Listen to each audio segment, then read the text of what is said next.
mačiau suspaudimą savo tautos esančios Egipte ir išgirdau jų šauksmą dėl jų darbų paskyrėjų, nes aš žinau jų sielvartą. Ir aš nužengiau juos išgelbėti iš egiptiečių rankos ir išvesti juos iš anos šalies aukštyn į gerą šalį ir didelę šalį plūstančią pienu ir medumi, į kananiečių, hitito, amoritų, perizų, hivų ir jebusiečių vietą. Taigi dabar štai Izraelio vaikų šauksmas atėjo pas mane ir taip pat aš mačiau engimą, kuriuo egiptiečiai juos engė. Taigi dabar ateik ir aš tave siųsiu pas faraoną, kad išvestum iš Egipto mano tautą Izraelio vaikus. Ir viskas. Iki čia norėtųsi perskaityti. Telaminais Dievas, sėskitės, prašom. Tikim, kad Dievas palaimins šį žodį, tam jis ir siuntė, davė, kad jis būtų mums atvertas, apreikštas. Kuomet skaitome čia, šią atkarpą iš Senojo testamento, Senas testamentas simbolizuoja šešėlį. Tai visada yra kažkas, kas atspindi dalinai realybę, tikrą objektą, daiktą, tiesa. Todėl tai, ką mes matome čia, šešėlyje, provaizdyje, mes taip pat galime įžvelgti Naujajame testamente. Mes prieisime prie to, Efeziečiams 6, apaštalas Paulius Naujajame testamente, po to, kai nužengė šventoji dvasia, po to, kai Dievas pradėjo gyventi žmoguje, o tai juk yra dabartinė mūsų su jumis epocha. Jis tą patį paima ir parodo ir paaiškina šiek tiek iš Naujojo testamento perspektyvos. Tai ir tema, kas apskritai mane palėtė, kai pradėjau nagrinėti šią temą, skaičiau, tai buvo labai paprasta mintis, labiau tinkanti sekmadieniniai mokyklai galbūt ir visiems amžiams, bet esmė yra tokia, kad mes, būdami Dievo vaikais, mes suprantame, kad mes atėjome iš amžinybės, esame Dievo dalelė ir Jis patalpino mus čia žemėje. Ir ši žemė, ji prarado savo pirminį pavidalą ir yra iškreiptame pavidale dabar pasaulietiškame formoje, religinėje formoje, chaotinėje formoje, chaotiškoje. Ir nežiūrint visą tai, kokie mes bebūtume Dievo vaikai, mes vis tiek turime sąlytį su šia žeme. Tiesiogiai tai vyksta kiekvieną dieną, kaip čia pasakius, 24 valandas per parą, tokia yra mūsų realybė. Tu tiesiog negali išvengti to. Dievo plane tiesiog tai yra, bet to negalėtų veikti Dievo planas, nežiūrint į tai, kad esam Dievo vaikai, mes turime sąlytį su šiuo pasauliu. Ir štai čia susilietime tame ir nutinka mums patys didžiausi reikalai, problemos, trintis, išbandymai, bet tų pačių ir palaiminimai, ir progresas, ir palaiminimai. Ir progresas, ir palaiminimai.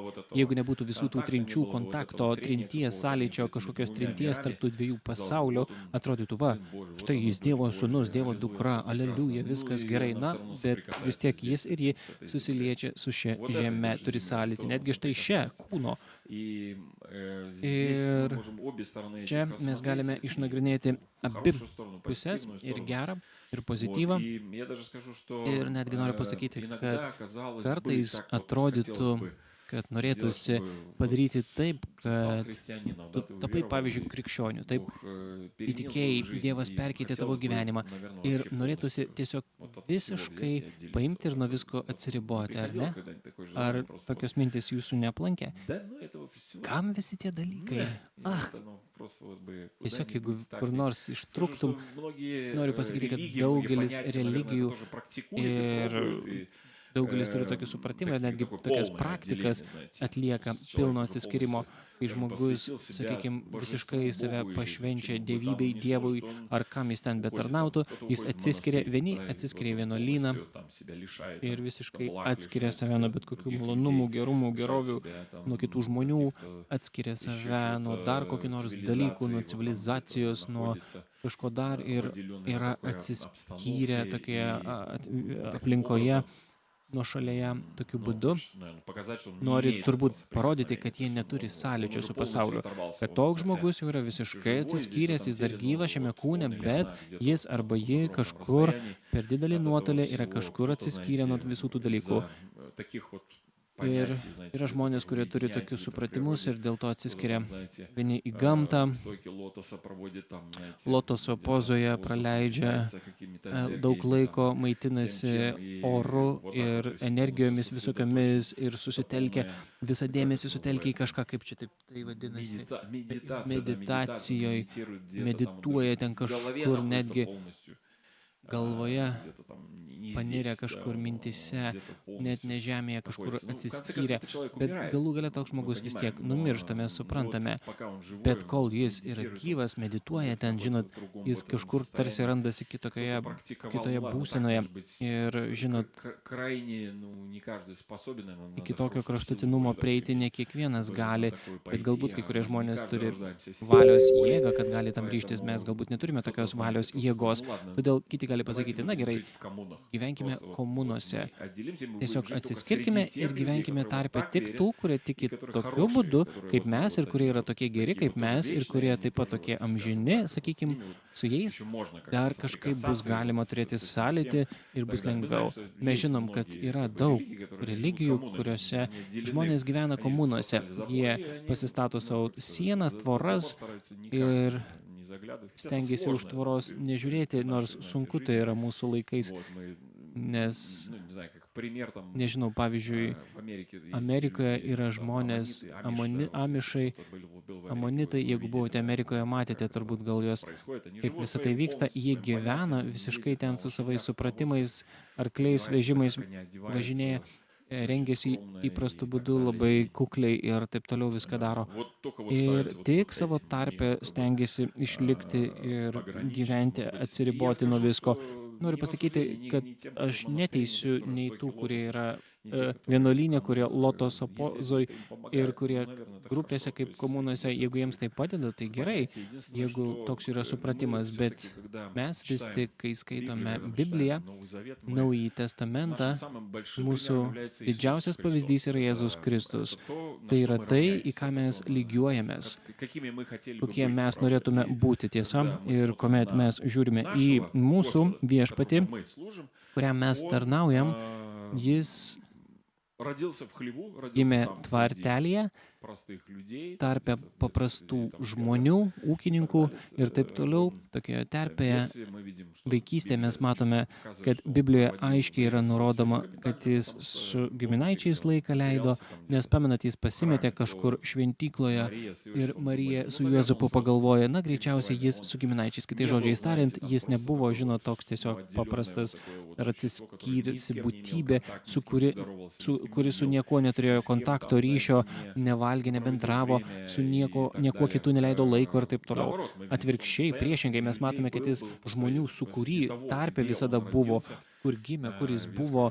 Noriu pasakyti, kad jis gimė juk visiškai mažame miestelėje, bet po to mes matome jį dideliame mieste, toliau vidutinio dydžio mieste, sostinėje, po to matome jį visur.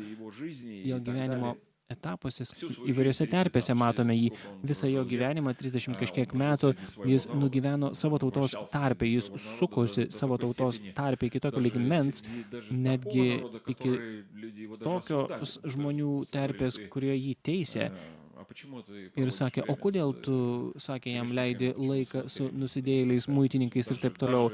Jis netgi su tokiais leido laiką, su kuriais atrodytų, reikėtų laikytis nuo tokių kuo tokiau, bet būtent tokioje terpėje jis bendravo, valgė kartu su jais, nakvojo jų tarpe, su tokiais žmonėmis, pažindinosi su žmonėmis, rūpinosi žmonėmis, jis turėjo pastovų sąlytį su žmonėmis, jis nevengė to. Taip, būdavo laikas, kai jam tekdavo išeiti į kalną, melstis ir pasimti su savimi tik tai ribotą skaičių mokinių, bet tai tik epizodiniai periodai, tai nebuvo jo pastovus gyvenimas nuolatinis toks.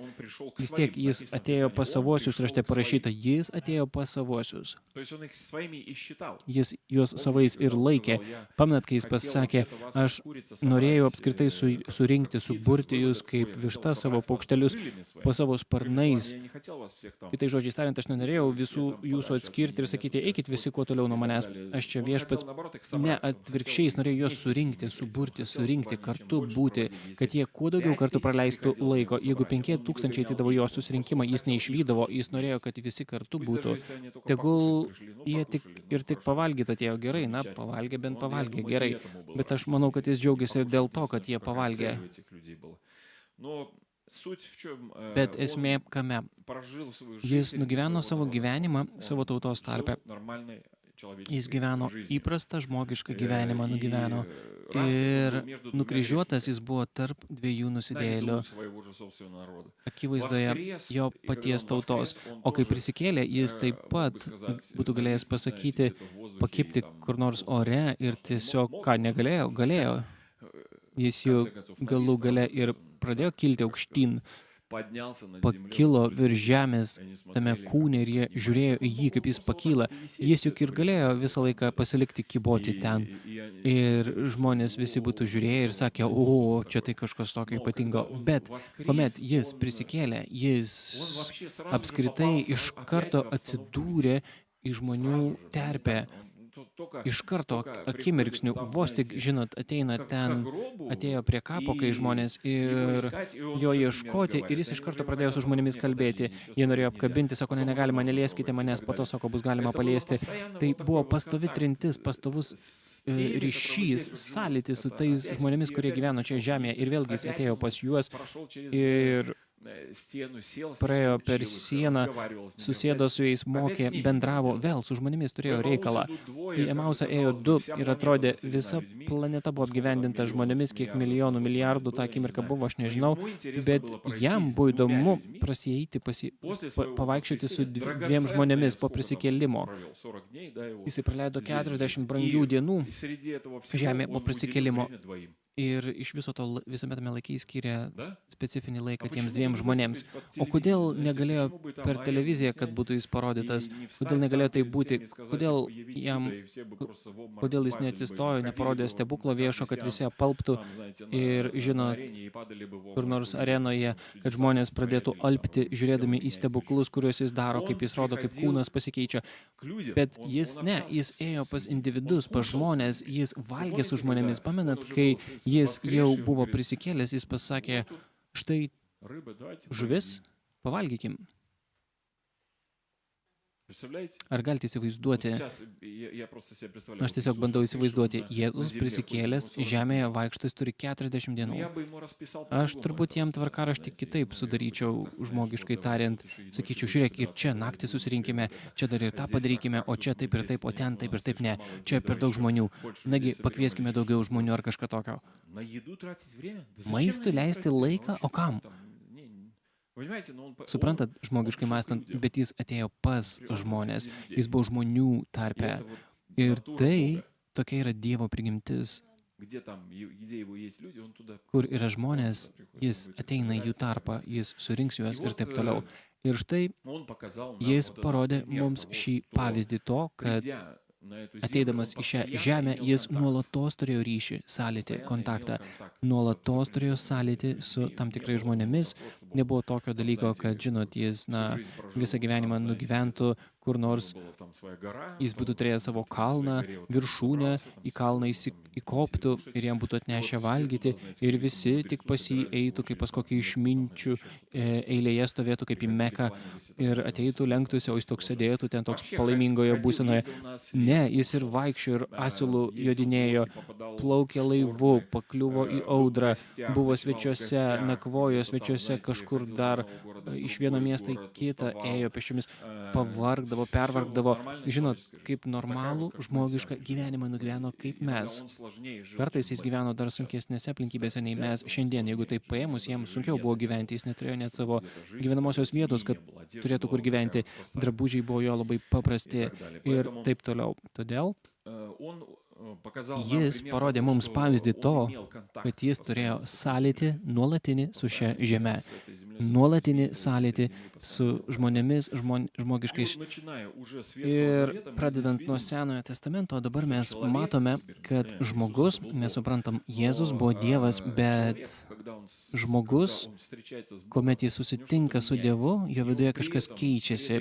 Ir toje permainoje jis vis tiek toliau turi sąlytį su žeme, su žmonėmis, šios žemės ir tame ir slypi atpirkimo planas. Be kontakto, be sąlyčio iš vis nieko nebus gyvenime.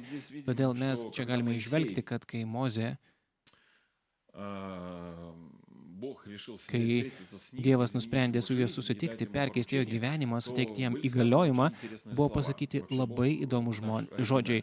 Mūsų Dievas iš tiesų yra labai originalus, unikalus ir kartais tai, ką jis pasako, negali iš karto suprasti, ką jis norėjo to pasakyti, kodėl jis vienam vienai pasakė, kitam kitaip, bet yra ištisa gija tų minčių, kurios yra susijusios su apavu, su vaikščiojimu gyvenimu. Ir čia, kai Mozė, kai atėjo akimirka jo asmeninio susitikimo su Dievu ir toliau, kad jis būtų Dievo panaudotas, Dievas jam pasakė 5 eilutėje, ir Dievas pasakė, nesiartink čia, nusiauk savo apavą nuo kojų, nes vieta, ant kurios stovi, yra šventa žemė.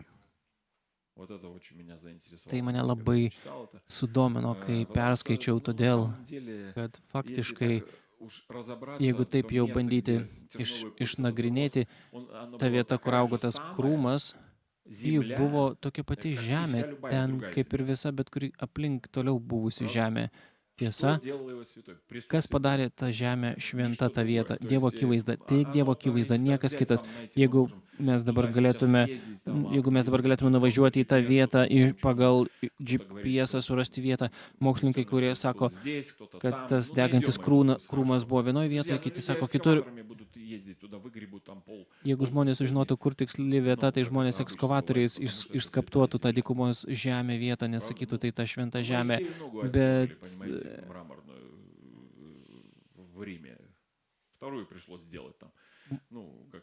Mozės statulai ten nutrynė žmonės koją, tai iš naujo reikėjo tą koją padirbinti. Matot, kokie žmonės. Bet žmonės mėgsta sustabdinti dalykus. Bet Dievas čia mums parodo, kad tai yra kažkas daugiau negu tiesiog gabalėlis žemės, kuris buvo tiesiog toks jau šventas smėliukas ir taip toliau. Ne, tai buvo šventa dėl to, kad Dievo akivaizda padarė tą vietą, būtent konkrečią šventą. Ir visame tame, žinot, Mozė ganė savo avis ir dykumoje basas ilgai nepavaikščiusi. Ten didžiulis karštis, tai yra kažkas tokio, kas prisvilins tau tiesiog kojas ir taip toliau. Ypatingai, jeigu tu vis ganai, tai tu įvairiomis vietomis vaikštai, kur spigliukų visokių yra, jam būtinai reikėjo apavo, kaip jis kitaip būtų galėjęs vaikščioti tik su apavu. Dar turint omeny, kad jam 80 metų buvo ne visai jaunas žmogus, sakykime, ir jis buvo apsiavęs tuo apavu ir jis priartėja prie tos vietos, nes jį pritraukė tas krūmas ir Dievas tai, kas sako, stop, tu negali čia ateiti, nes Senasis testamentas yra šešėlis ir jis sako, nesiartink čia, iš pradžių nusiimk savo apavą kojų. Nusijauk. Tai buvo Mozės apavas. Štai dabar jūs galite pamatyti mano apavą šiandieninį tokią avalynę. Odiniai batai, jūs turite savus batus. Jeigu kas nors, aš turiu žieminius batus savo kambarėlį, bet jeigu nebus kuo persiauti, nieko tokio, visi žino, kad taip atrodo mano batai, jūsų batai atrodo kaip jūsų batai, jūsų dydžio, kurie atitinka jūsų koją ir taip toliau. Taigi mes kiekvienas turime savo apavą avalynę, mes kiekvienas nešiojame pagal savo kojos dydį. Vieniems vienokie tinka, kitiems kitokie. O Mozė turėjo labai nešiojo turbūt sandalus, jam tikusius, nežinau, turbūt jisai užsirišdavo juos. Jis turėjo tą avalynę, tą apavą, kurį vilkėdavo, apsivilkdavo kiekvieną rytą ir greičiausiai nusijaudavo tik vakare, kai reikėdavo eiti miegoti. Kai sugrįždavo su avimis naktį, tai tavo apavas tai yra tai, su kuo tu vaikštai. Ir kas mane palietė čia, pagrindinė mintis, yra ta, jeigu paimti dabar mus kaip žmonės, tai didžiąja prasme mes susiliečiame su šia žeme per kojas. Kojos liečiasi su žeme. Mes vaikštome, mes ne rankom vaikštom, ne kitomis galūnėmis kūno liečiamės kartais taip, bet jeigu didžiausia dalimi mūsų gyvenime didžiausias sąlytis su žeme, su pasauliu yra per kojas.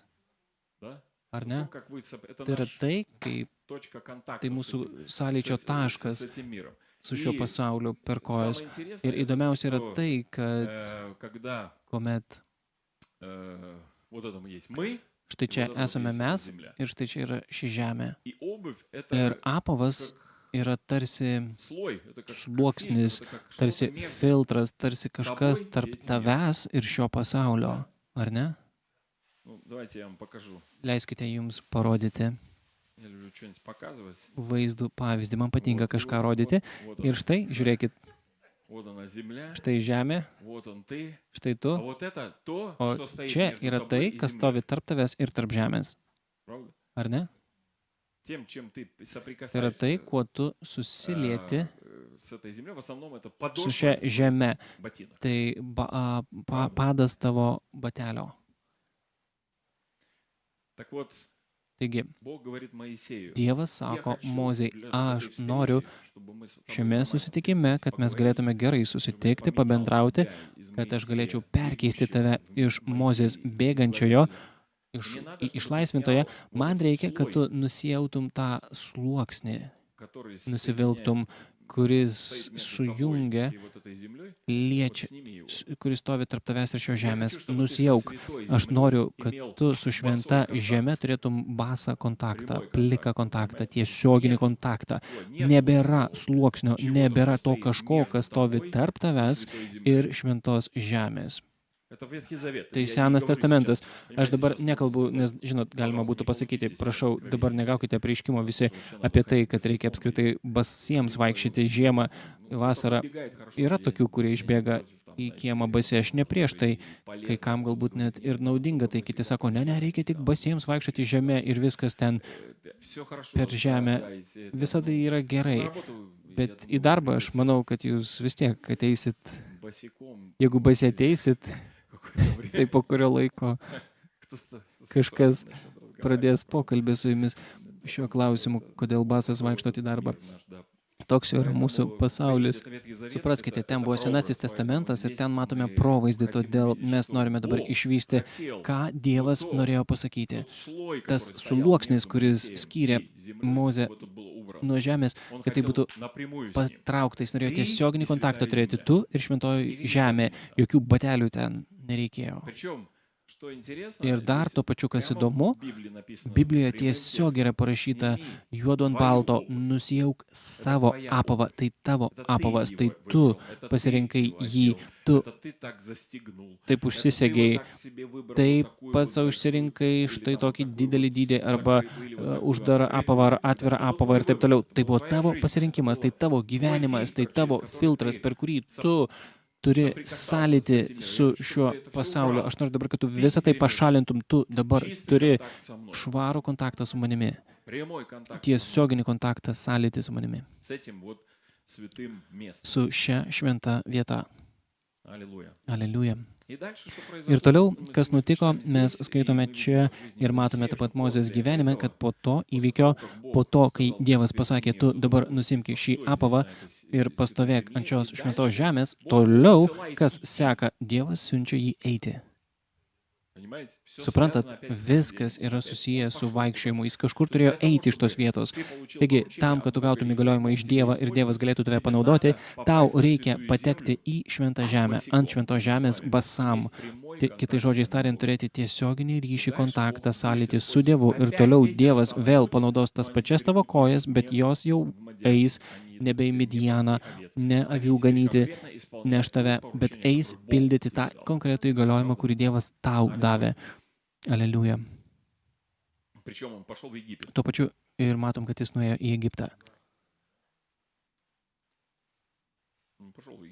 Jis nuėjo į Egiptą. Kodėl? Todėl, kad ten buvo Dievo tauta. Aš galiu įsivaizduoti, kokia kova galvoje vyko Mozės. Jis netgi pamiršo apipjaustyti savo sūnų. Atsimenat, jis eina toks ir sako, vėl 40 metų praėjo, o su kuo aš ten dabar ką veiksiu ten Egipte, o kaip ten bus, o jie juk mane ten su manim, oi, gal jie prisimenė mane, gerai, kad aš jau mano barzda pražilusi, galbūt jie net pažins manęs, o galbūt tas. Ar galite įsivaizduoti, kiek visko buvo galvoje, kai tu 40 metų ten nebuvai ir tu sugrįžti vėl ten, o tu juk buvai ten kunigaikštis.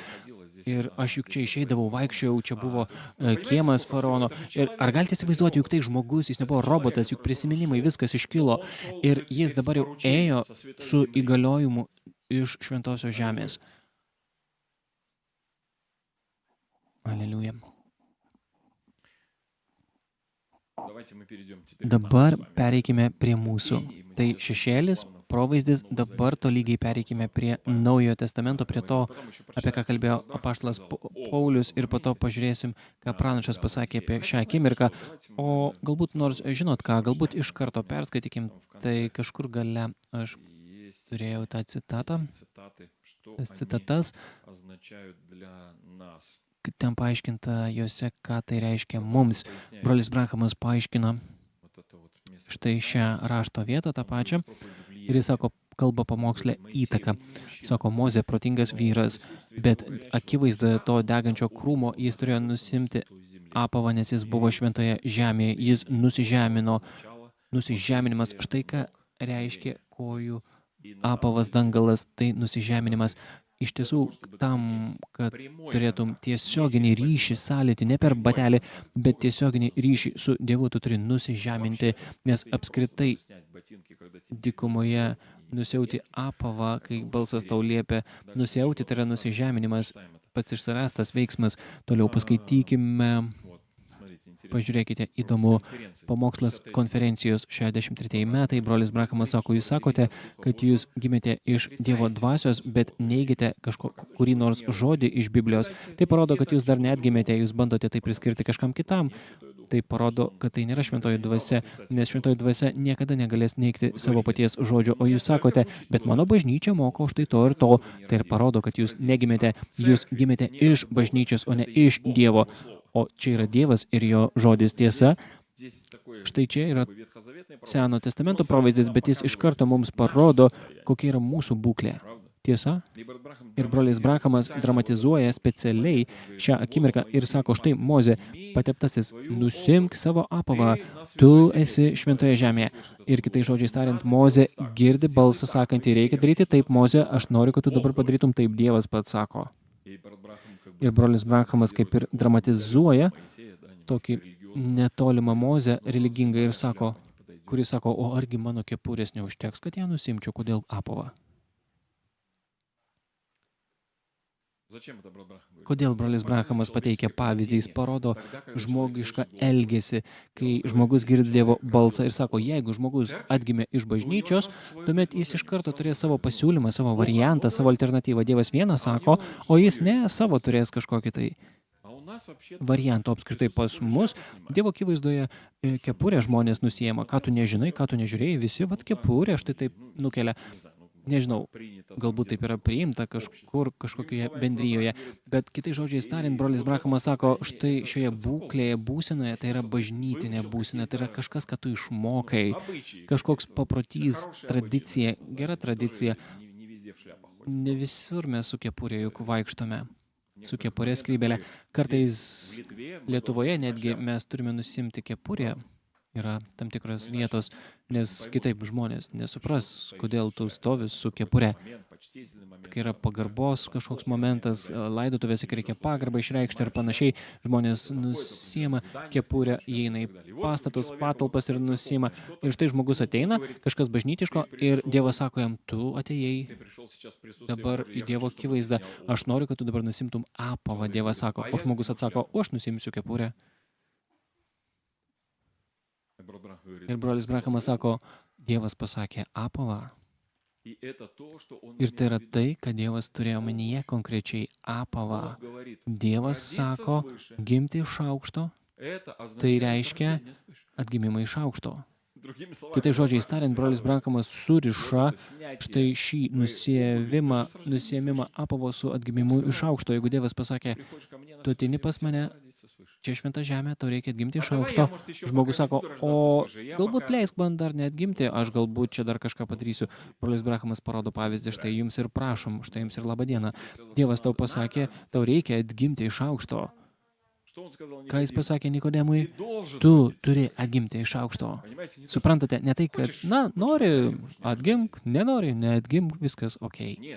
Ne, jis jam pasakė būtina, kaip Mozė pasakė, būtinai nusimk apavą. Kaip jums atrodo, jeigu Mozė būtų nenusiėmęs apavo, ar Dievas būtų kalbėjęs su juo toliau, jis būtų sustabdęs ir pasakęs, tu net nesiartink čia, tiesa?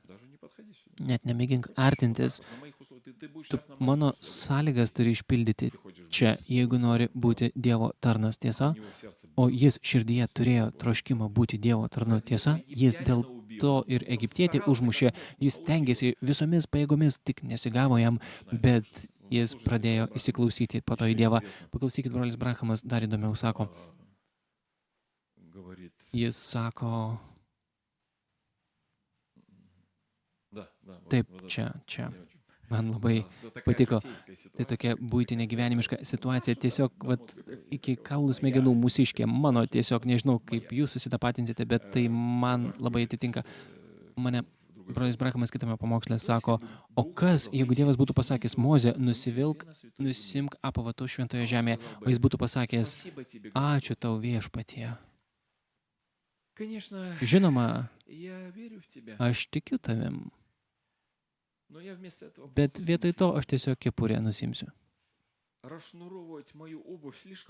Atsirišti apavą per daug darbo, per sudėtinga. Ar ne? Kartais Dievas sako, aš noriu, kad tu patriūstum, kad tu įdėtum pastangų su savo tą avalynę. Ne, aš nesivarginsiu. O ką, aš kepurę galiu nusimti ir vis tiek pagarbą išreikšiu. Draugai, ar mes galime save išvelgti tame? Kartais Dievas sako, aš noriu, kad tu štai tą padarytum ir tu supranti. Aš galiu įsivaizduoti, juk tai diskomfortas, tiesa. Dabar pasakytų, Vitalijau, ar žinot, kad kai kuriuose bažnyčiose, kai žmonės pamokslauja, jie būtinai nusima batus. Negirdėt? Yra mūsų laikais misionieriai, pamokslininkai. Pas juos netgi prie sakyklos įvesta tokia taisyklė, kad tik su kojinėmis gali atsistoti prie sakyklos. Su bateliais, ne, nes ten švieta vieta prie sakyklos. Viskas okei, aš nežinau, galbūt taip ir gerai ir taip toliau, bet ar galite įsivaizduoti, jeigu dabar jūs man pasakytumėte, čia dabar būtų kita bažnyčia ir man pasakytų, Vitalijau, tu apskritai sulaužei įstatymą mūsų bažnyčios, tau reikia basam būti, turi nusimti batus. Ar galite įsivaizduoti?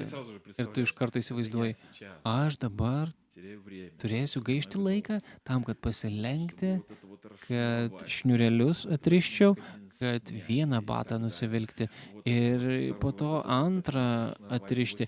Ir dabar kur padėti reikės, kaip aš dabar čia su kojinėmis atrodysiu. Ir žinot, visi tie dalykai prasideda. Ir kartais Dievas lygiai taip pat sako, padaryk štai tai.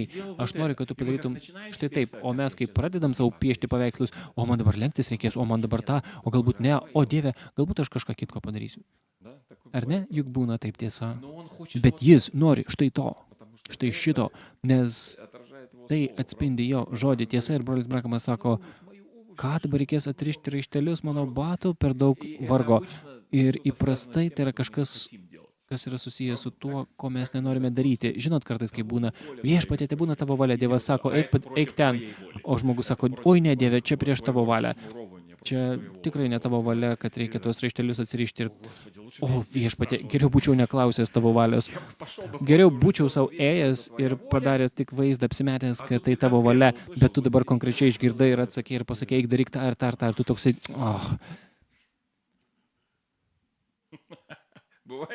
Ar būna taip tiesa? Ir jis, brolis Brankamas, sako, aha. Tai nebūtų nieko suteikę. Jis pasakė apavą, jis nepasakė kepurę ar skrybelę. Ir mes pradedam kaip dėrėti su Dievu, kaip turguje. Aš noriu, kad tu nueitum ten pasimelsti. Oi, ne, aš nenoriu dabar melstis. Leisk man kažką kito padaryti. Kažką švento, tokio, bet kažką kito. Tiesa? Vat Štai šis momentas. Ir Dievas žiūri ir stebi, Moze, ar tu pasiruošęs vykdyti, pildyti mano įgaliojimą? Ar girdite?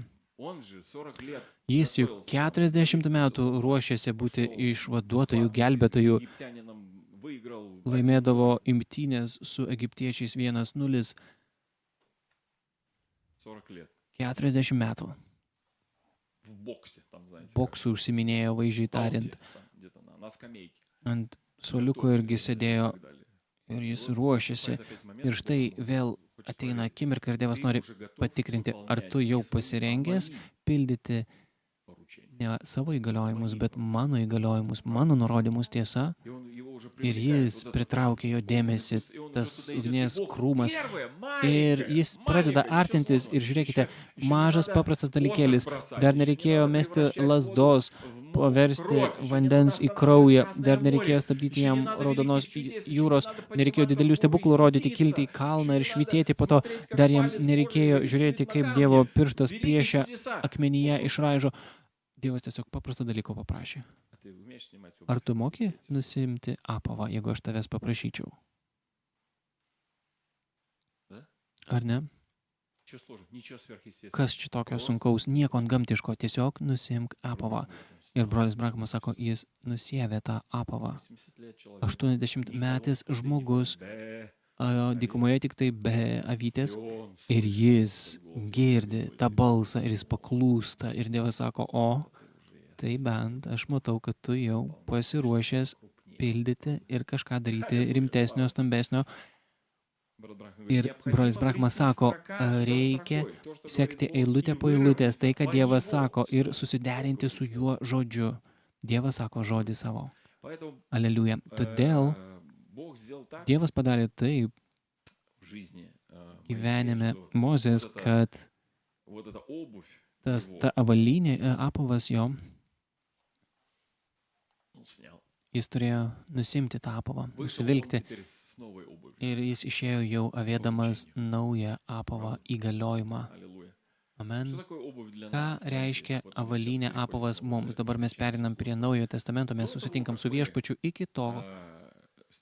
iki susitikimo mūsų su Viešpačiu. Mes taip pat turėjome tai, kad gimėme kaip žmonės, netinkamų būdų, ir mes turėjome savitą sąlytį su šiuo pasauliu. Visi skirtinga. Tiesa, tai kaip jūs reaguodavote, jūs ir šis pasaulis, jūs ir jūsų šeima, jūs ir jūsų klasė, jūs ir jūsų darbas, jūs ir jūsų draugai, jūs ir jūsų giminaičiai, jūs ir žemiškas gyvenimas, jūs ir darbas jūsų. Tarp šių dalykų ir tarp tų visų šių dalykų buvo kaip kažkoks kaip tarpininkas. Ir labai daug galima būtų paimti tokių sugretinimų. Galima pasakyti, kad tai yra senasis gimimas, tas tarpininkas, tai, kas stovi tarp žmogaus sielos ir šio pasaulio. Senasis gimimas, senoji prigimtis, senoji genetika, seni įpročiai, reakcijos, kurias žmogus turi, tai tarsi tas apavas. Taip žmogus yra pripratęs vaikščioti šiuo pasauliu. Vieni labai audringai reaguoja, kiti ramiai moka reaguoti į situacijas, į dalykus. Vieni pasaulietiškai, kiti būtinai iškeiks viską pasaulyje. Toks yra apavas to žmogaus, jo reakcija tarp jo ir šio pasaulio. Kažkas nutinka ir jisai triaukščiais keiksmais pasileidžia. Ir toks jo apavas, jis vaikšto su juo. Bet aš noriu jums pasakyti, kažkaip juk reikia vaikščioti šią žemę. Kiekvienas prisitaiko. Kodėl žmogus pykstasi arba keiksmus išsako, tokia yra jo apsauginė reakcija. Jis nenori nusideginti į karštą smėlį, karštame smėlyje, todėl jisai kaltina, keikia, kaltina kitus, kaip įprastai būna. Darbe kas nors nutinka, viršininkas kažką netai padaro ir jis sako, tas viršininkas ir žinot, tas kaip sluoksnis, kaip batelio, nes žmogus nori kažkaip save apsaugoti, atriboti. Šiame pasaulyje gyventi juk yra sunku, kiekvienam krikščioniui ir nekrikščioniui be skirtumo. Gyventi juk yra sunku ir yra kažkoks sluoksnis tarsi tarp tavęs ir šio pasaulio ir tu sąveikauji per tą sluoksnį, yra kažkoks apavas kurį tu vilki. Žinot, pavyzdžiui, tavo elgesys. Kai kurie žmonės yra tiesiog, žinot, jie tokį gyvenimo būdą, stilių turi, jie ignoruoja. Visada tokie išsišiepę vaikšto tokie. Praeina per situacijas ir šypsos. Ir tai jų tarsi apavas, sluoksnis, reakcija. Kas nors gero nutinka, štai taip, blogo, štai taip vėl. Nieko nenutiko, vis tiek šypsosi. Jie taip apsaugo tarsi save, savo kulną apsaugo nuo dyglių, tų įvykių, kurie vyksta aplinkui. Tiesa, kiti apsisaugo per labai stiprų liežuvį, kalbos manierą, kaip pavyzdį. Ir toks žmogus supranta, kad apskritai viskas sunku ir blogai, bet jeigu aš tik atversiu burną, aš juk tuoj visus čia, žinot, visi klausysis manęs ir aš komandas pradėsiu dalinti. Ir, žinot, yra tokie žmonės. Vėlgi, kas tai yra? Tu save juk nori iš tiesų apsaugoti. Todėl, kad tas pasaulis aplink tave slegia, jis karštas, spygliuotas, dygliuotas, o tu turi savitą apsaugos mechanizmą štai tokį. Nuo viso to mes galime pasakyti, kad tai gali simbolizuoti ir supratimus, religingus, pasaulietiškus, tiesa, ar ne? Žmogus gyvena tais dalykais, apsisaugo. Tiesa, tai tas apavas, tas sluoksnis kaip padas, kuris atskiria. Ir žmogus gali turėti religinį supratimą. Ir jis gali netgi būti nesusitikęs su Dievu ir turėti jau religingą supratimą, suvokimą, mąstymą. Ir jis tada viską labai aitriai priema. Kaip čia? O pas mus sako, taip ir taip reikia daryti, o mūsų bažnyčioje taip ir taip, o ką tu čia iš viso puch-pach ir užvarto tave. Ir sluoksnis žmogaus toks, tu bandai save apsaugoti, nes tu pažeidžiamas kitaip esi. Toliau turime atmosferą. Žinot, kad tarp Žemės ir kosmoso yra sluoksnis atmosferinis, tai tarsi apavas Žemės. Žinot, kad meteoritai visi negalėtų patekti į Žemę, neprislėgtų mūsų atmosferą, skiria mus, kuri kaip apavas. Žemė tarsi apsivilkusi tuo apavo atmosferos, dengia ją visą tose erdvėse, kur žvaigždės, kur kitos planetos, Saulės sistemos ir visa kita. Žemė tarsi vaikšto, vaizdžiai tariant. Jeigu patrauksi tą atmosferą, jeigu skylė ten bus, ar ne, kur nors. Tuomet ozono sluoksnis ten bus pažeistas ir skverbsis dalykai nereikalingi. Ir mes žinom, kad atmosfera ir yra tai. Ir žmogus lygiai taip pat turi tam tikrą atmosferą. Ir tai yra jo apavas, vaizdžiai tariant, tai yra tai. Jis yra jis ir po to jis sąveikauja su visa aplinka. Ir kodėl brolis Brahamas sako, kad religija yra dangalas? Tai tas pats, kas ir apavas. Ar ne? Kodėl Kainas vaisius daržovės atnešė kaip auką? Jo, toks buvo supratimas, tokia religija, jis prisidengė tuo, tiesa? Kitaip tariant, jeigu ką aš turiu alibi, aš stengiausi, aš padariau šitai. Tiesa, religija. Brolis Brahamas sako, religija yra dangalas. Ir taip pat dar kas yra susijęs su apavu, tai yra tai, kas yra jūsų ramstis. Tai yra tai, kuo jūs remiatės į tą apavą, jūsų kūnas, jūsų koja. Ar pastebėjot, kad kartais susinešioja padai tie, nusinešioja. Vieni labai atsargiai vaikšto su savo avalynė, o kiti ten žinot, tas jų ten 45 laipsnių kampų, kulnas nutrintas, kito koja stipriau kažkaip vaikšto ir vienos kojos, vienas batas labiau nusinešiojęs, pas kitą batų priekis nudaužytas ar atvėpęs. Nes, žinot, mes remiamės į tą avalinę, mes remiamės, trintis vyksta, tai yra kažkas, kas atskiria mus, per ką mes turime sąlytį su šiuo pasauliu. Ir taip apaštalas Paulius sako, kai jūs tampate krikščionys, jis mums rekomenduoja. Sako, dėl to turėkite visą Dievo ginkluotę, kad jūs galėtumėte pasipriešinti piktą dieną. Jeigu jūs galite įsivaizduoti, ką reiškia visą Dievo ginkluotę, tai reiškia, kad tu esi kažkuo padengtas, apsirengęs kažkam.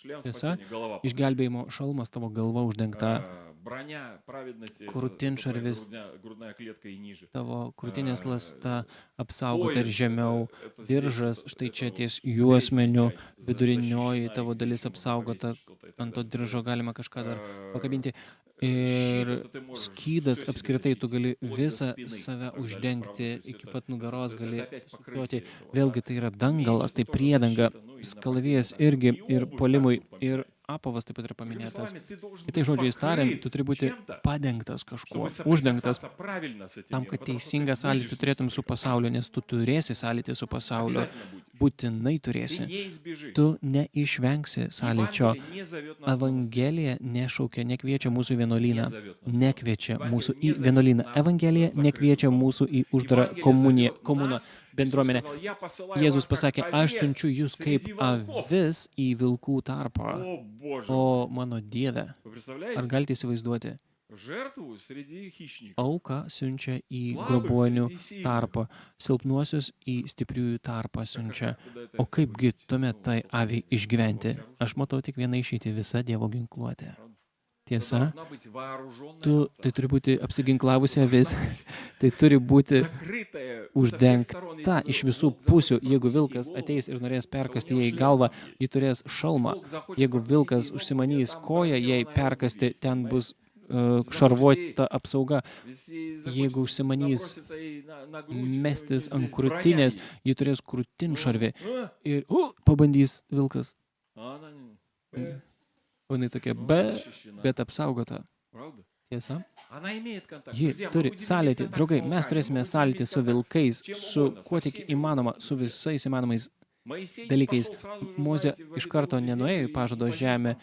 ir nepakibo kur nors ten virš žemės lotoso pozoje, žinot, sakydamas, aš liepiu visiems išeiti. Nepasakė. Пошел Jis nuėjo top kojytėm своими savo pačio, сам еще заикался pats и dar так далее. ten Мои mikčiodamas Aaron kalbėjo с ir dar переводчиком еще Aroną paėmė kaip vertėją. Visada su Друзья, vertėju много dirbo переводчиков. dviese, ne tik mes su Моисей- vertėjais turim reikalą. Моисей Ir Mozei prireikė переводчик vertėjo, visada su vertėju turėjo А vaikščioti. переводчик еще O старше был, vertėjas dar был vyresnis už jį buvo 83 metų amžiaus. Представляете? Ir galite įsivaizduoti. Я представляю, что Aš Аарон galiu говорит, įsivaizduoti, kad «Слушай, Aronas sakė, jau сколько ты klausyk, еще Moze, будешь говорить? kiek Я tu čia уже dar устал». kalbėsi, aš jau pavargau. И они ходили там, Ir jie понимаете, vaikščiojo они ten tokie вращались dviese, среди этого sukosi tarpe как они Egipto, вышли? Они были bet kaip jie защищены. ten sukosi? Jie Моисей был buvo защищен. apsaugoti, Mozė Тень buvo там. apsaugotas šešėlėje dar Здесь ten Sename апостол testamente, Павел bet čia нас paštalas учит, Paulius если moko ты mus, западное sako, jeigu tu iš naujo христианин, atgimęs если krikščionis, постоял jeigu на tu святой земле jau и pastovėjai ant превратился šventos в žemės ir у тебя atgimėjai iš есть aukšto, возможность tu turi облечься galimybę теперь вот apsivilkti tuo, Весь tą слой, ginkluotę, tu gali turėti tą sluoksnį которым ты apsauginį, su соприкасаешься kuriuo, с per этой kurį tu землей. liesiesi su šia žeme. И одно из этих вот Ir мест viena это iš tų 15 vietų, стих. И tai обув Efeziečiams ноги, 6:15 ir apsijavę kojas, ты снял свои prieš tai понятия, tu nusievei savo supratimus, savo gyvenimo būdą, ты откинул эти ботинки. atmetei tuos Ты batus так соприкасался, senus, ты так реагировал, anksčiau ты taip так вел себя, liesdavaisi, ты так reaguodavai, думал, ты elgdavaisi, так mąstydavai, хотел, taip ты туда norėdavai ходил kažko, и так vaikščiojai далее. kažkur Теперь ir ты taip toliau, снимаешь bet dabar эту tu обувь, nusiauni tą и ты apavą ir tu обуваешь другую обувь. apsiauni И она kitą называется в apavą, Писании kurio pavadinimas yra обув ноги apsiavę kojas в готовность taikos благовествовать. Evangelijos parengimu. Готовность. Tai Если yra, обут, ты готов. jeigu apsiavęs, esi pasirengęs. Если Tiesa, обут, jeigu мы apsiavęs, обычно, да, выходим. įprastai mes Tu jau išeiname. готов? Ar tu pasirengęs? Я еще обуваюсь. Jo, taip, Ну, bet dar последнее, rengiuosi что apavą, мы velkuosi. Mes paskutinį Или ты готов? dalyką Я darome, уже в tai ботинках ap- стою. arba tu pasiruošęs, jo, aš jau batus apsiaviau. Это такой признак Tai jau готовности. toks Я požymis обув ноги в parengties готовность. ir apsiavę Благо. kojas taikos Evangelijos parengimu, Вествовать. rusų kalboje, Мир не в смысле Evangelijos земли, не в смысле skelbimu, понятно. Здесь используется слово покой. Здесь используется ramybės слово Evangelijos шалом. skelbimu, Здесь už ten žodis используется слово, pavartotas yra šalom, не знаю, по-английски peace. Anglų то есть kalboje это- peace. это умиротворение, мир, tai, мир. nes правда? rusų kalboje yra Другими словами, žaismas žodžių tarp ramybės ir тебя- pasaulio, bet čia Как yra ты grinai реагировал ramybė. раньше? Это было твое Kaip tu дело. anksčiau reaguodavai, tai Грубо, tavo reikalas, агрессивно, grubiai, тихо, agresyviai, скорёзно, tyliai, прилипно, nuolankiai, закомплексованно, kompleksuotai или ещё ar dar как-то. kaip nors. Это Visa твоя tai прежняя обувь. buvo tavo Nu, сейчас ankstesnis ты apavas, bet dabar tu Контакт apsiauni с этим миром, tam kontaktui, sąlyčiui su pasauliu, su juo, juo, со мной, su manimi, со служением, su с tarnavimu, работой, darbu, музыкой, muzika, с покупками, с pirkiniais, детьми, со vaikais, школой, с mokykla, работой. darbu. У тебя теперь Dabar контакт tu turi другой. sąlytį visai kitokį per Ты tai. обулся в Tu готовность apsieviai благо taikos Evangelijos вествовать. parengimu, Вы kad слышали galėtum skelbti tą. эту мысль сейчас на выходных? Ar jūs girdėjote tą pačią mintį Евангелие praėjusią это savaitgalį? благая Evangelija весть. reiškia geroji Это žinia. хорошая Tai yra новость. geroji Мы с вами naujiena. говорим, мы Mes su с jumis вами sakome, верим mes в послание. su jumis Мы tikime žinia. говорим, мы Mes sakome, верующие в mes послание час. esame valandos žinios Послание это tikintieji. весть. Žinia tai yra Новость. naujiena, tai žinia lietuvių kalboje tiesiogiai. Ну какая новость? Bet Хорошая. kokia tai yra žinia, naujiena gera? Хорошая Geroji новость. naujiena, gera Знаете, naujiena. когда у тебя хорошая Žinot, новость, kai ну, хочется gauni, иногда sužinai побежать gerą и naujieną, сказать, tiesiog «Ну, norisi хорошая bėgti ir новость, sakyti, это». o, aš gerą naujieną Да, и все sužinojau. такие, Ir visi tokie, o, ką, o, собрались, ir visi aplink знаете, ratelius когда домой susirenka. приходишь, Žinote, kai «Не, namo хорошая sugrįžti ir новость». sakai, aš turiu gerą Все naujieną. такие, Ir visi tik susirenka iš visų kambarių. Netgi ir tie, kurie taip darė, įvaizdį kūrė, kad jiems nerūpi, taip pat prisiartina, atkiša ausį, norėdami išgirsti. Ir tu sakai, štai kokia ta geroji naujiena. Ir visi, pradeda džiaugtis kartu su tavimi. Kodėl? Nes tu atnešiai, paskelbėjai gerą naujieną. Tu gerą Evangelijos naujieną paskelbėjai. Tu evangelizaciją atlikai. Ir ką reikia pamokslauti, ką reikia skelbti, nes labai įdomiai ten yra parašyta. Gali sakyti, kalba eina apie tarnautoją. Bet čia niekur neparašyta, kad Efeziečiam 6 čia kalba eina tik skirta tarnautojams. Ne. Visiems krikščionims. Tai reiškia, visi turi turėti savo apavą taikos Evangelijos skelbimui, to šalomo. Jėzus pasakė, kai eisite į namus, ką sakykite? Ramybė šiems namams. Ramybė jūsų namams. Ir kai kurie turi tokį paprotį, tradiciją, kai pirmą kartą žmonės patenka, jie įeina ir iš karto sako ramybė jūsų namams. Gerai yra tai pasakyti, bet svarbiausia atnešti yra tą ramybę. Su savimi kartu tą ramybę. Ne tik pasakyti.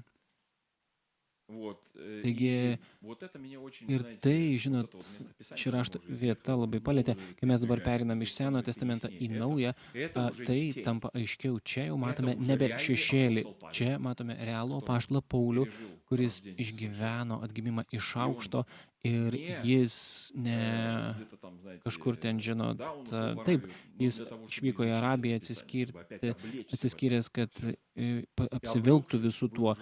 Ir kai jis jau buvo apsivilkęs tais dalykais, jūs galėjote matyti įvairiausiose kontekstuose. Mes žydų tarpe jį matome, pagonių tarpe, savo artimųjų tarpe ir ne artimųjų mes matome ir kalėjime, ir nelaisvėje, ir teisme, mes ir laive jį matėme ir visur galime matyti jį, kuris turi sąlytį, kai jau yra apsivilkęs, apsirengęs tais dalykais, kai tavo kojos jau teisingai vaikšto toliau, kad neštų, skelbtų ramybės taikos Evangeliją. Kitai žodžiais tariant, dabar kokį tu sąlytį turėsi su šia žeme? Tas sąlytis pasiliko kaip sąlytis, bet koks jis? Koks ryšys? Per Evangeliją. Per gerąją naujieną. Tu susilieti dabar ir reaguoji į viską ir elgiesi taip, kokį turi apavą dabar jau naują. Tiesa? Tu dabar gali skelbti šią šalomo Evangeliją nešti.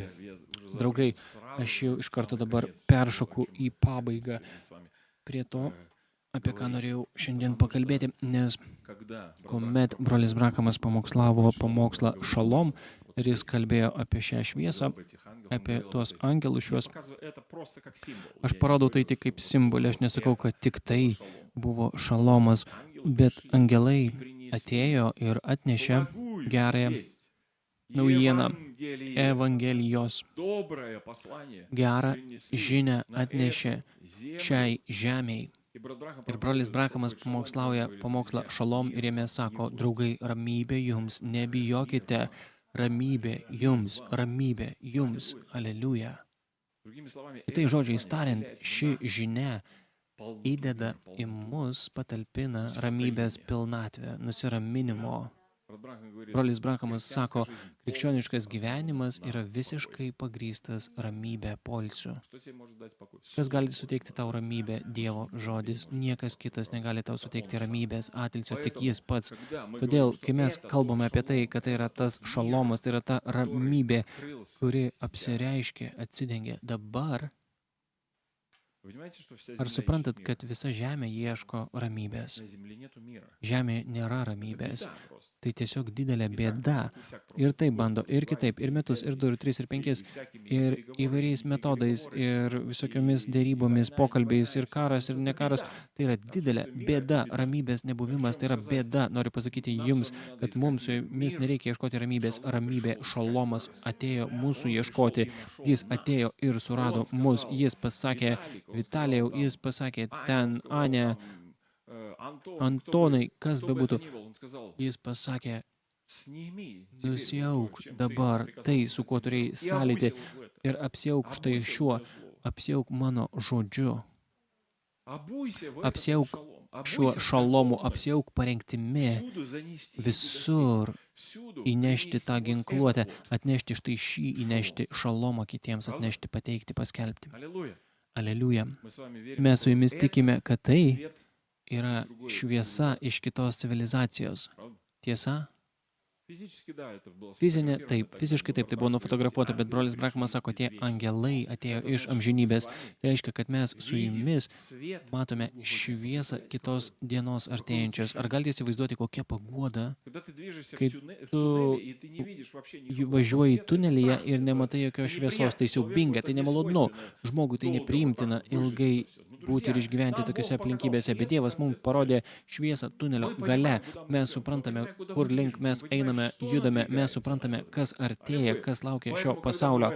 Todėl, kai mes apsiauname štai šiuo, mes esame parengtyje skelbti šią gerą žinią naujieną. Žinoma, ne visiems ji bus gera, bet mes būsime geri. Mes būsime gerąją Evangeliją.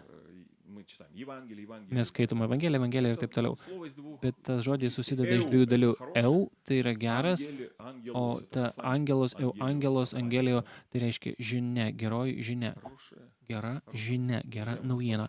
Draugai, mūsų žinia gera juk yra, o žodis geras net netinkamas yra. Bet tas žodis, kokia gera žinia.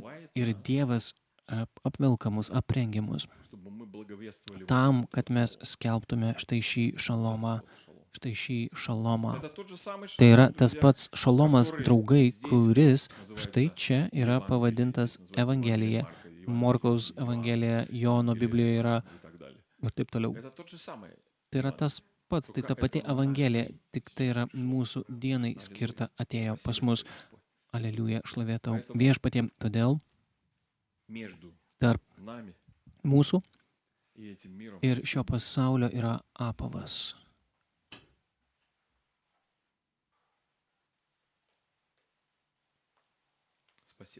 Ačiū tau viešpatie.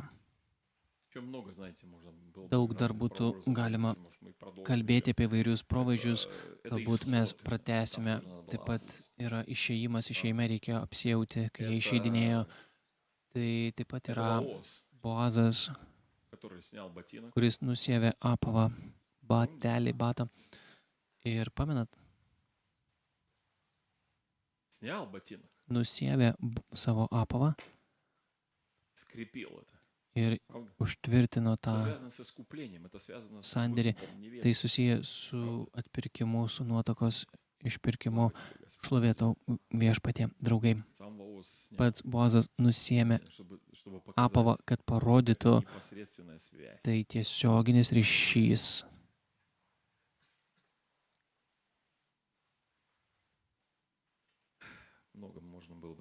Daug yra dar rašto vietų. Manau, kad paliksiu kitam kartui, bet norėjusi, kad tai būtų tokia kaip tema prasidėtų, kad galėtume vystyti toliau galbūt sekmadienį ar kitą trečiadienį, bet jeigu Dievas viešpats mums padės, draugai.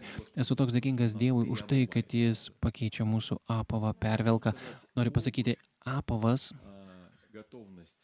parengties skelbti taikos ramybės evangelija yra daug patogesnis nei tas apavas, su kuriuo mes gimėme. Anas apavas jau pradėjo trinti mums kojas, jau taip nutrynė, kad nebegali vaikščioti, nebegali tiesiog gyventi kaip anksčiau. Tiesa? Ačiū tau, Viešpatie, kad tu padėjai nusijauti, atrišti taip, teko atsirišti taip, vargas taip, nepatogu, reikia atrišti taip, ne iš karto gali nušveisti tą apavą. Nes įprastai, žinot, su tokiu apavu kaip dabar, avalynė, žinot, kaip greitai galima nusiauti su šniureliais, bet kaip mūsų vaikai įprastai ir aš tame tarpe, kaip paimam ir taip šast ir tą batą nušveičiam. Vieną, kitą, viskas. Tiesa, po to reikia, žinot, tas batas gal susigadina kažkiek, bet raštelius vis tiek galiausiai reikės atrišti. Vargti reikės ar dabar, ar po to, ar nusiemant, ar po to apsiaunant. Bet Mozei reikėjo visus tos sandalus atsirišti ir Dievas galėjo jam pasakyti greičiau, greičiau, laukiu tavęs ant šventos žemės, tu dabar atsistosi, tu dabar čia stovėsi ir aš pakeisiu tavo apavą. Dievas pakeitė Mozės apavą. Neisiu, eisi, aš nekalbėsiu, kalbėsi. Manęs neklausys, klausys, o aš juk mikčioju, turėsi vertėją. Tai aš juk ten dar kažką, aš juk vaikščiojau, bandžiau, dar kartą pabandysi, viskas gausis. Dievas pervilko jį, pakeitė jo apavą galvoje iš pradžių, viduje, širdį, gelmėj. Ir su nauju apavu dabar Mozė leidosi į kelią ir skelbė Evangeliją. Ką jis atnešė? Tai buvo išėjimo pranašas, kuris paskelbė gerąją žinią.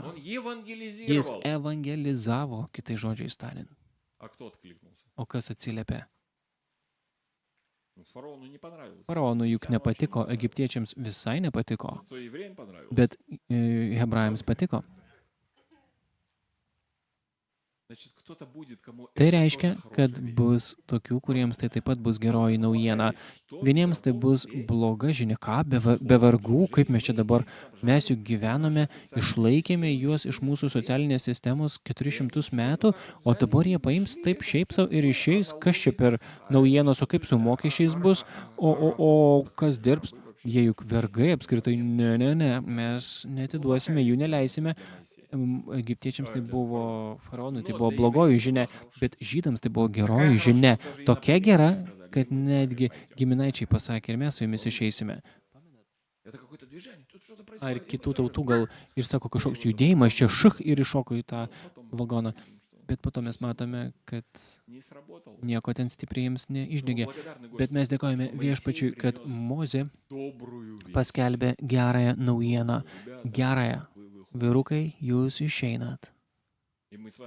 Ir mes su jumis dar prisiliesime prie tos minties, kai jie išeidinėjo, ten buvo taip pat apavo faktorius ir parengties.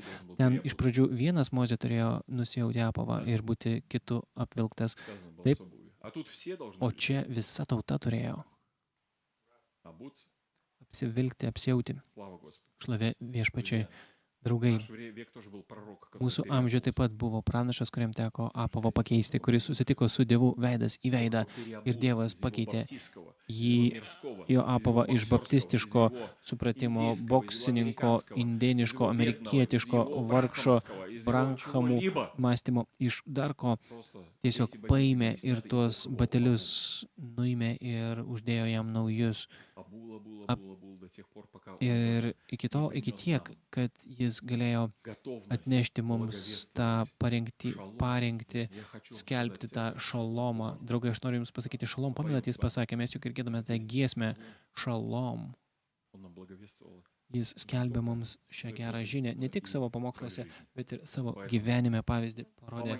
Todėl padėk mums Viešpatie, aš suprantu, kad tai yra procesas, kad su visais mumis tai vyksta, bet jeigu tu supranti, kuo tave Dievas apvilko, tai suteikia daug džiaugsmo. Draugai, Dievas davė mums patį geriausią apavą.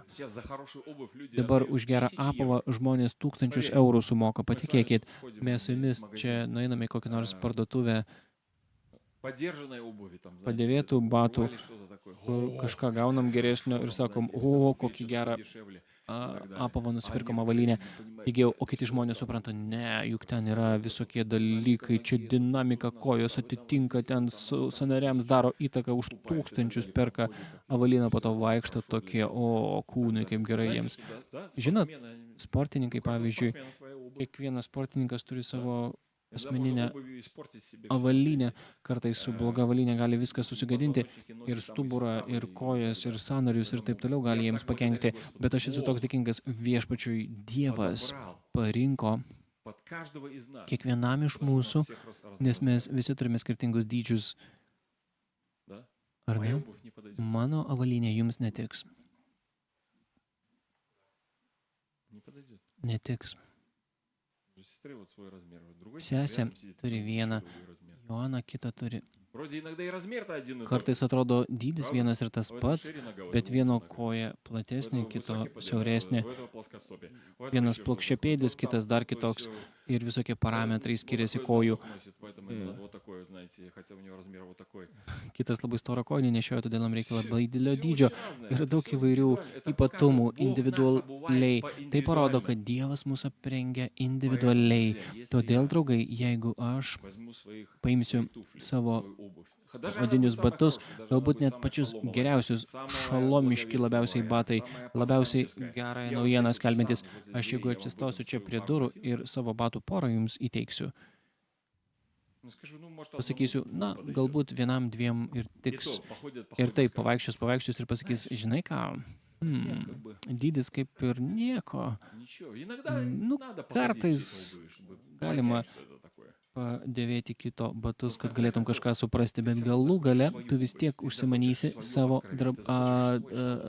batų tavo asmeninio, tavo, ką tu turėsi pats savo spintoje. Dievas tave apvelka ir perengia. Tu turi pats pastovėti ant šventos žemės, nes aš galiu čia batelius paduoti, bet tu dar pats nebūsi pastovėjęs ant šventos žemės basas. Ir ką? Jokios naudos iš to nebus. Todėl mes dėkingi Viešpačiui, jis individualiai parenka. Kaip brolis Brankamas sako, man tas kalavijas atitiko mano ranką, tą rankeną, kaip pirštinė, sako, tiesiog ranką atitiko, tiesiog mano dydžio, Vilimo Brankamo, sako, mano rankos dydžio. Brolis mūsų sakė, kad netgi ta akmeninė sakykla iš uolos ir ji buvo pagal jo ūgį. Dievas viską turi, kas atitinka tavo ūgį, sąryšį su tavo šeima, tavo darbu, su tavo sveikata, draugais. Tai tavo avalynė, apavas, aleliuja. Todėl, kai tu įeini, tai naudoji, tai noriu pasakyti jums, rezultatai visai bus kitokie. Kai tas apavas kiekvieno veiks pagal tai, kaip kiekvienam reikia ir atitinka kaip kiekvieną. Tai bus kalbantis apavas, tai bus kažkas tokio, ką tu vilkėsi, ir tai yra susijęs su mūsų vaikščiojimu, mūsų gyvenimu. Man labai patiko brolis Andrew Maraisas, jis išleidžia, nežinau, jis turi tokią specializaciją, jis moka labai tiksliai taikinį pasakyti žodžius, frazę, kuri tiesiog į taikinį ir tu po to tik susivoki. Ir šią savaitę man tai taip patiko, nežinau, galbūt iš to ir kilo ši tema, bet jis tokį video trumpai rašo, atvirutę padarė skaitmeninę ir ten buvo parašyta ant, žinot, yra posakis apie pėdsakus laiko smėlyje, sako, jie nepasirodo dėka sėdėjimo.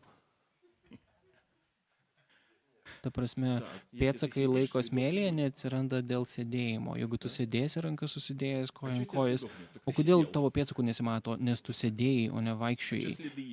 O kodėl pėdsakai matosi? Todėl, kad tu vaikščiojai. Tiesa, vaikščiojimas tai gyvenimas. Tiesa, jeigu tu vaikštai, tu gyveni. Mūsų pėdsakai, kuriuos palieka šalomo apavas, gerosios naujienos, palieka pėdsaką, žinią, naujieną, gyvenimas. Vaikščiojimas palieka daug daugiau negu kalbėjimas. Mes dar kažkada pakalbėsime apie tai, rašte yra sakoma, Izaijoje ir romiečiams yra parašyta, kokios gražios kojos tų, kurie skelbia gerąją žinią ar naujieną, ramybę, taiką. Maždaug iš ten apaštalas Paulius ir paėmė tą originalią mintį, bet ar jūs pastebėjot, kad Evangelijos skelbimas Neprašyti, kad palaimintos pamokslininko lūpos, Потому что говорить он может nes kalbėti jis gali ką tik nori, bet jis turi vaikščioti, kitaip sakant, gyventi tuo, kas skelbia. Ne tik turi tai pasakyti, paskelbti, jis turi vaikščioti tame, tai jo apavas. Jeigu, žinot, kas nors, ką nors išreklamuoja būna, o mes po to sakom, o taip, mes užkimbame už reklamos, o po to žiūrim, kad kažkaip neišeina, kaip pamatėme reklamai. Sakom, ne mano dydis visgi buvo bloga, nusipirkom dydį. Kaip ir Dovydas pavaikščiojo su tais šarvais, turbūt ten ir batai buvo kartu su tais šarvais, o Saulius 2-metrinis stovi, Dovydas toks mažiukas, sulinkęs jaunuolis, 46 dydį jam padavė, jis toks eina kaip mažas vaikas, kaip suslydėm pavaikščiojo. Sako, aš pardirbsiu su šitais batais dideliais, su tais šarvais. Ne mano dydis tiesiog paprasčiausiai, tai turi būti tavo dydis, tavo asmeninis. Dievas turi apavą skirtą būtent tavo sąlyčiui, kontaktui. Ir niekas kitas neturės tokio tinkamo dydžio, tik tu.